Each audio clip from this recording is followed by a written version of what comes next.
குழந்தைங்களுக்கு ரொம்பவே பிடிச்ச ஒரு ஸ்நாக் அப்படின்னு பார்த்தீங்கன்னா அது பொட்டேட்டோ ஃப்ரைஸ். ஃப்ரெஞ்ச் ஃப்ரைஸ்ன்னு சொல்கிற அந்த உணவை தான் கடைகளில் இன்றைக்கி குழந்தைங்க அதிகமாக வாங்கி சாப்பிட்றாங்க. அந்த பொட்டேட்டோ ஃப்ரெஞ்ச் ஃப்ரைஸை எப்படி நம்ம வீட்டிலையே செய்கிறது அப்படிங்கிறது தான் இன்றைக்கி நம்ம பார்க்க போகிறோம். வீட்லேயே அதை நம்ம நல்ல எண்ணெயில் பொரித்து கொடுக்கும் பொழுது வெளியிலேருந்து வாங்கி சாப்பிட்றத நம்ம தவிர்க்கலாம். பொட்டேட்டோ ஃப்ரைஸ் கூட சாப்பிட்ற டொமேட்டோ சாஸும் நம்ம வீட்லேயே எப்படி செய்கிறது அப்படிங்கிறதையும் நம்ம இன்றைக்கி பார்க்க போகிறோம்.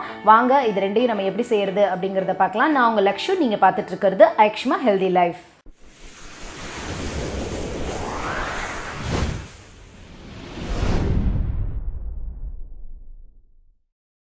பொட்டேட்டோ ஃப்ரைஸ்க்கு தேவையான பொட்டேட்டோஸ் மேலே அந்த தோல் உறிஞ்சிருக்கும், அந்த மாதிரி உருளைக்கிழங்காக பார்த்து வாங்குங்க. அதுதான் நான் ஸ்டார்ச்சி பொட்டேட்டோஸ். பாருங்கள், இப்போ நம்ம வாங்கியாச்சு.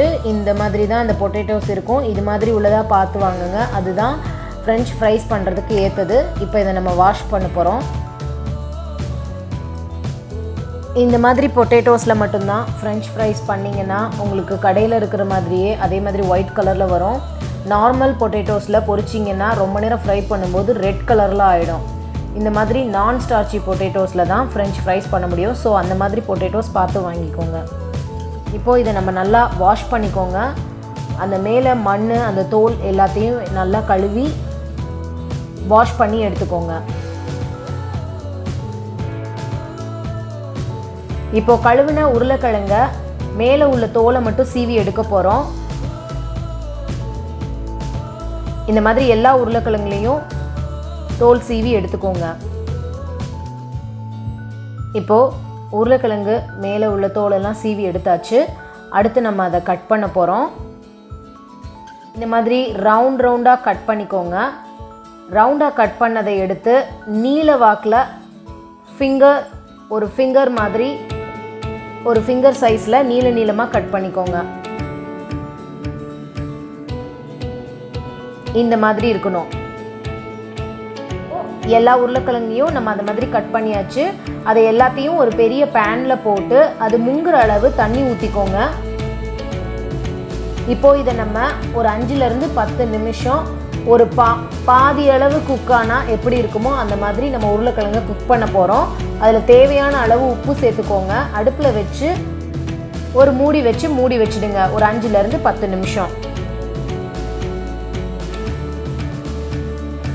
இந்த மாதிரி ஒரு 8லேருந்து 10 நிமிஷம் உருளைக்கிழங்க வேக வச்சு அந்த தண்ணியை வடிகட்டி ஒரு பிளேட்டில் எடுத்து வச்சுக்கோங்க.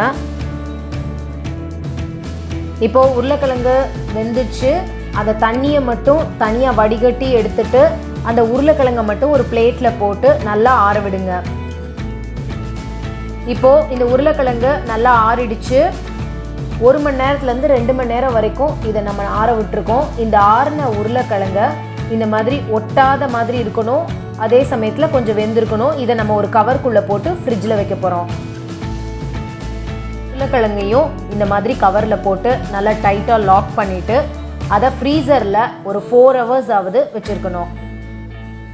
இப்போது ஃப்ரீசரில் ஒரு 8 hours இருந்த உருளைக்கிழங்க உள்ளேருந்து எடுத்தாச்சு. அதை கொஞ்சம் நேரம் வெளியில் வச்சுருந்தீங்கன்னா அது கொஞ்சம் அந்த ஃப்ரீஸ் இது போய் தனித்தனியாக எடுக்க வரும். அந்த மாதிரி தனியாக எடுத்த பொட்டேட்டோஸ் இதை இப்போ நம்ம எண்ணெயில் போட்டு பொரிக்க போகிறோம். இப்போ பொரிஞ்சிடுச்சு. அதை அப்படியே அந்த எண்ணெயிலேருந்து வடிகட்டி எடுத்து வச்சுக்கோங்க. சுவையான பொட்டேட்டோ ஃப்ரெஞ்ச் ஃப்ரைஸ் ரெடி ஆகிடுச்சு.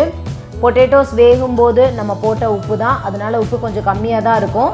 அதனால் கல்லுப்பை கொஞ்சம் பொடி பண்ணி ஃப்ரைஸ் பொரிச்சதுக்கப்புறமா அதுக்கு மேலே கொஞ்சம் லைட்டாக தூவி விட்டுக்கோங்க. இது கூட டொமேட்டோ சாஸ் இருக்குது. நம்ம டொமேட்டோ சாஸ் எப்படி பண்ணுறது அப்படிங்கிறதையும் இந்த வீடியோலேயே பார்க்க போகிறோம். டொமேட்டோ சாஸ்க்கு தேவையான தக்காளி, கிராம்பு, ஒரு 10 பல் பூண்டு எடுத்து வச்சுக்கோங்க.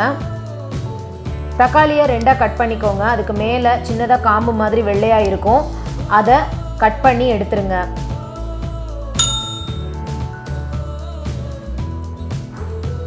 இந்த மாதிரி எல்லா தக்காளிலையும் கட் பண்ணி எடுத்துக்கோங்க. தக்காளி, பூண்டு, கிராம்பு இது 3ஐயும் நம்ம இப்போ வேக வைக்க போகிறோம்.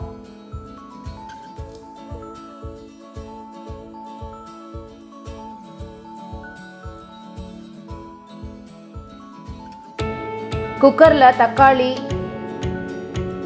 பூண்டு, கிராம்பு இது 3ஐயும் சேர்த்து அது முங்குற அளவு தண்ணி ஊற்றி ஒரு 5லேருந்து 10 நிமிஷம் வேக வச்சு எடுக்க போகிறோம். வேக வச்சு எடுத்தாச்சு.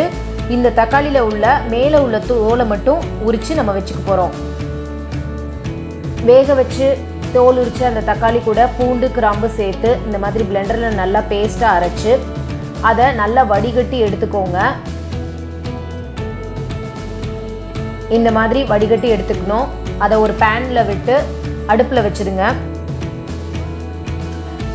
1 ஸ்பூன் காரப்பொடி, கொஞ்சம் உப்பு போட்டு நல்லா மிக்ஸ் பண்ணிக்கிட்டே இருங்க. சிம்மில் வச்சுக்கோங்க அடுப்பை. கொஞ்சம் கெட்டியாகி வரும்போது அதில் ஒரு 2 ஸ்பூன் நாட்டு சர்க்கரை சேர்த்துக்கோங்க. கெட்டி ஆக ஆக கிளறி விட்டுக்கிட்டே இருங்க.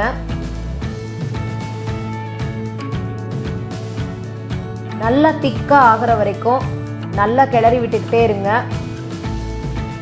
இனிப்பு சுவை அதிகமாக வேணும்னா நாட்டு சர்க்கரை அதிகமாக சேர்த்துக்கலாம். இதில் எண்ணெய் எதுவும் சேர்க்கணுங்கிற அவசியமே இல்லை. இந்த மாதிரி திக்காக ஆனோடனே நீங்கள் அடுப்பை ஆஃப் பண்ணி எடுத்து வச்சுக்கலாம். இப்போது டொமேட்டோ சாஸ் நல்லா திக்காயிடுச்சு, ரெடி ஆயிடுச்சு. இப்போ அடுப்பை ஆஃப் பண்ணிவிட்டு இதை நீங்கள் ஒரு பவுலில் ட்ரான்ஸ்ஃபர் பண்ணி வச்சுக்கலாம்.